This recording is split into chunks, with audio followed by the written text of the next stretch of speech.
कहानी का नायक एक साधारण मनुष्य है जिसे जीवन में हर तरह की कमी महसूस होती है, कभी धन की, कभी सम्मान की, कभी सुख सुविधाओं की।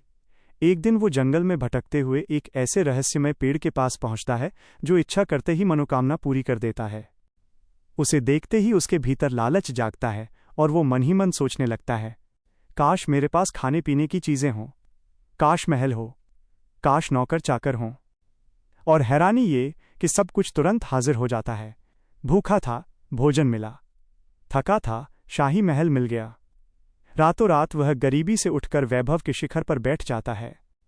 असंतोष और अहंकार। अब उसके पास सब कुछ था, पर मनुष्य का मन कहाँ रुकता है। उसने सोचा, अगर मेरे पास और धन होता, अधिक शक्ति होती, लोग मेरा आदर करते, राजा भी मेरे सामने झुकते। पेड़ ने तुरंत ये सब भी दे दिया। धीरे धीरे उसके भीतर अहंकार और असंतोष बढ़ने लगा। जो मिला वो कम लगने लगा। उसकी इच्छाएं लगातार फैलती गईं, जैसे आग में घी पड़ता जाए। शंका और विनाश। एक दिन उसके मन में अचानक यह विचार आया, अगर ये सब एक भ्रम हो, अगर कोई भूत प्रेत मुझे छल रहे हों, अगर ये पेड़ मुझे किसी नुकसान के लिए सब दे रहा हो।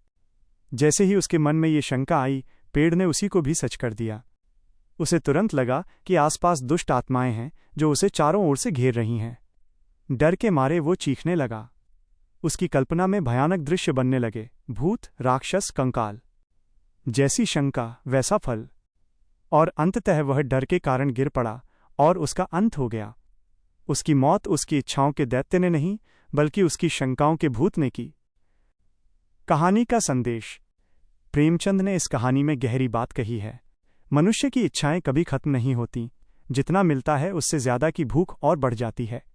मन में उठी शंका और भय ही सबसे बड़े शत्रु हैं जो मनुष्य को अंदर से नष्ट कर देते हैं।